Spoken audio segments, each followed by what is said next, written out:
Couldn't find really too much information on them, so I thought I'd do one.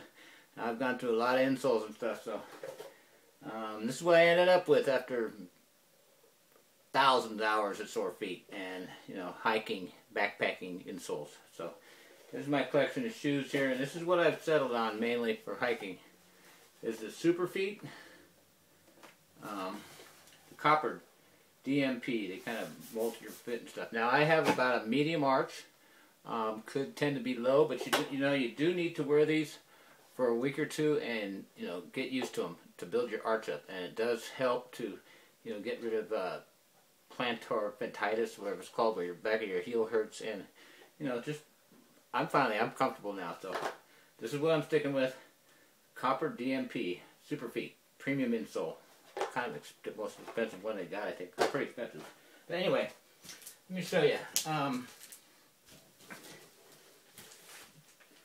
Sorry about not being able to see my face, but now I started with these, and I had these in my hiking shoes. Now these are my two main hiking shoes. This is my bicycle shoe. I'm using my old hiking shoe insole in my cycling shoe, and it seems to work just fine. This is a blue SUPERfeet.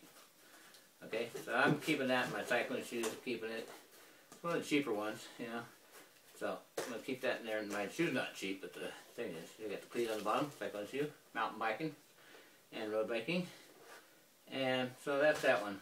So I'm not going to use that anymore at all. That didn't work for me. I tried it. Got the SUPERfeet now.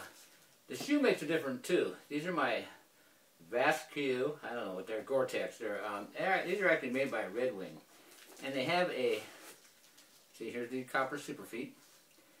Now they have a pretty flat bottom on them, so these work perfect in there. Perfect. Now, as you see.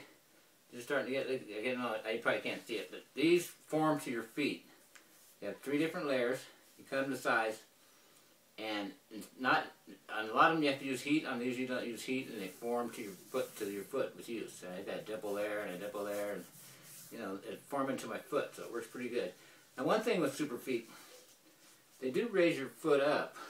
See, so the back, so you have a tendency to slide forward. You do want a little bit larger shoe. Now these are large anyway, so I'm getting larger shoes for your downhills. Right? So that's that one. Also my Montreal trail runners. Right now it's snowing outside, it's cold, wintertime. I live up in Iowa, California in the mountains, and I'm training for the Pacific Crest Trail through hike. And I'll be using these in the through hike. That's more towards the spring. Trail runners, and these are Montreals. I like these. And also they have a pretty flat, inside is pretty flat, so this works out good in there. Alright, so those are my 3 main shoes that I'm using right now: cycling and hiking. These work good. These stay dry actually with gators and stuff in the snow. Now, I like New Balances too. These are New Balance trail runners I have, but they do raise up quite a bit, in here. So with either of the SUPERfeet, it's too much arch for me. It's just too uncomfortable. So I use the if I was to use this, I use the Dr. Scholl's. It's got some gel on there. By the way, SUPERfeet ain't got a lot of padding. This one has a lot more padding, the gold one, than the blue one. That blue one. Hear that? That's soft compared to that. So anyway, Dr. Scholl's in here. Doesn't come up quite so much. You'd think it would, but it's just not hard. So, my New Balances. And, the Solomons, I use these also. So, they got a pretty flat thing. Now, some other shoes that I can't even use at all because, the arch is just too much. So, I got about a medium arch. I've experimented with all these things. And, these actually hurt at first, my arch. But I worked my way through it, and now I'm comfortable as can be. So, man, it's working out for me. Got some shoes that I can use for my through hike. I'm out hiking, I come home, my feet aren't hurting. For a while there, I couldn't even, when I stood up in the morning after a 4 or 5 day hike, I couldn't even stand up for a day or two. I was like, and it was just too much. None of that no more, man. Finally, after so much freaking research and trying and doing this and that, everybody's feet are different. You gotta try your own, but I settled on this one. pretty low arch. Now this is a low arch too. I mean, the blue,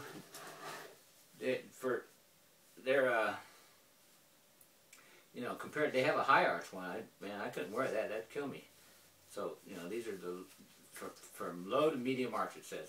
So, this is size large. By the way, you want to get a size large if your foot's around 10 or 11. I got this one, and it works all right in a cycling shoe because the cycling shoe is so tight on my foot. But on the other shoe, this was actually kind of in the wrong spot, you know, and I don't know if you can tell. And so it was farther back and it wasn't riding right, you know, like that, like it's supposed to on your foot. So I actually have about a size 10 foot. I'm wearing a size 11 shoe, just because, you know, up here in big socks going down, up and down hills and everything. And your feet do grow on your backpacking. They've grown quite a bit on me too. So, you know, if you got around 10 foot, I'd get the large. I wouldn't get the medium. Get the large. It'll fit your foot better. Go up farther this way. You trim down the end. This one was just too small. So, anyway, I hope that helped out.